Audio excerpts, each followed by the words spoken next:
बहुत समय पहले की बात है, ये पूरी दुनिया मैजिक से ही चलती थी। आग जलाने के लिए, ड्रैगन से लड़ने के लिए और घर में रोशनी करने के लिए हर जगह जादू का ही इस्तेमाल किया जाता था। लेकिन जादू को सीखना इतना भी आसान नहीं था। फिर समय के साथ वो लोग मैजिक यूज करना भूल गए और आसान तरीके से जीने का रास्ता चुन लिया। पर एक लड़का था जिसके पास कुछ तो जादू था। वो अपने बर्थडे पर एक लिस्ट बनाता है जिसमें वो लिखता है कि गाड़ी चलाना सीखना, दोस्तों को पार्टी में बुलाना और अपने पापा जैसा बनना। मगर वो मेरी तरह शर्मिला होता है, कुछ भी ठीक से नहीं कर पाता है, जिससे वो बहुत दुखी हो जाता है और अपने लिस्ट के विश को काट देता है। अपने पापा का फोटो देखकर उनको मिस करता है और उनका रिकॉर्ड किया हुआ आवाज सुनने लगता है। तभी उसकी माँ उसको बोलती है कि तुम्हारे पापा ने तुम्हें 16वें जन्मदिन के लिए एक गिफ्ट दिया है। और जब ये उस गिफ्ट को खोलता है तो उसमें जादुई छड़ी और चिट्ठी मिलती है जिसमें लिखा था कि कैसे वो अपने डैड को जादुई पत्थर से एक दिन के लिए जिंदा कर सकते हैं। तो उसका बड़ा भाई उस जादुई छड़ी को यूज करता है पर वो काम नहीं करता, जिसके बाद वो खुद उस लेटर को पढ़ता है और मैजिक काम करने लगता है। धीरे धीरे उसके डैड की बॉडी आने लगती है पर तभी उसका भाई वहाँ आ जाता है, जिससे वो घबरा जाता है और मंत्र को गलत पढ़ देता है, जिससे जादुई पत्थर टूट जाता है और ये सोचते हैं कि इसके डैड आ गए। लेकिन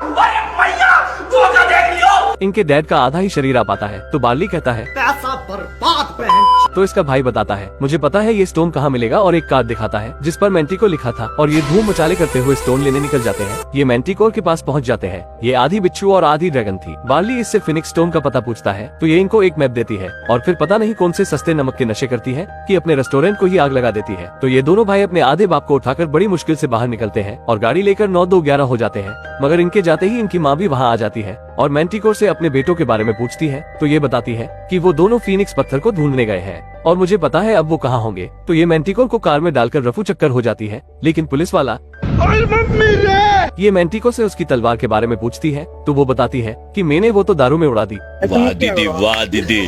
अब ये दोनों मैंटिकोर की तलवार लेने एक दुकान में जाते हैं और दुकान वाली के कान के नीचे एक रेपट जर के तलवार ले आते हैं। मगर थोड़ी ही दूर जाने पर बार्ली की गाड़ी का फ्यूल खत्म हो जाता है। तो इसका भाई कहता है छोटे जादू से इस डब्बे को बड़ा कर दे। लेकिन ये भूतनी का डब्बे को बड़ा नहीं बल्कि अपने भाई को ही छोटा कर देता है। लेकिन जादू तो थोड़ी ही देर में खत्म हो जाता है। मगर अब इनके आगे एक बड़ी सी खाई आ जाती है। तो बार्ली अपने जादू से खाई को पार करके उस पुल को नीचे कर देता है, जिससे उसका भाई भी खाई को पार कर लेता है। और आगे जाने पर इन्हें एक बड़ा सा कौवे का स्टैचू मिलता है और इसमें से एक पत्थर निकलता है। तो उस पत्थर पर पानी के निशान को देखकर ये भी पानी से होते हुए जाते हैं। मगर आगे इनके पीछे एक बड़ा सा एसिड का क्यूब पड़ जाता है। तो बार्ली जादू से अपने आधे बाप और भाई को बचाकर भागता है। मगर आगे ये एक टैंक में फंस जाते हैं जिसमें पानी भरने लगता है। तो ये गंदी औलाद अपने बाप को पानी में डालकर नीचे के पत्थर पर खड़ा कर देते हैं, जिससे कि ऊपर का ढक्कन हटने लगता है और दोनों बाहर आ जाते हैं और अपने बाप की टांगों को भी खींच लेते हैं। मगर ऊपर आकर देखते हैं कि वो तो अपने ही स्कूल के सामने आ टपके। तो बार्ली कहता है पैसा बर्बाद।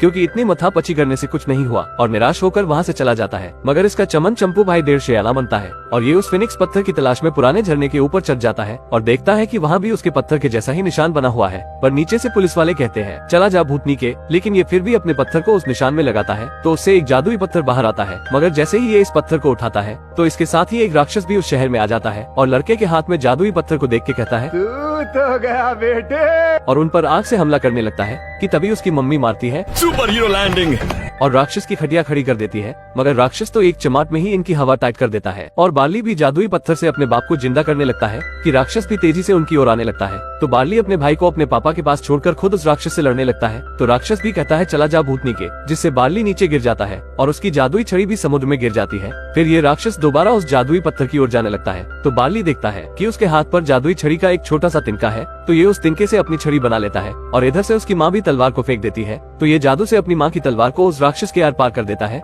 जिससे राक्षस खलास हो जाता है और बार्ली उसके मलबे में फंस जाता है। तो ये पत्थरों के बीच से अपने पापा और भाई को देखता है कि तभी सूरज डूबने के साथ ही इसके पापा भी गायब हो जाते हैं। फिर बार्ली को उसका भाई मलबे से बाहर निकालता है और अपने गले से लगाता है। अब उसके शहर में जादू का दोबारा से इस्तेमाल होने लगा है और अपना बार्ली भी अब स्कूल में बच्चों को जादू सिखाता है। अगर आपको वीडियो अच्छी लगी हो तो लाइक जरूर करें। ये आपके लिए तो फ्री है पर इससे हमारी बहुत मदद होती है।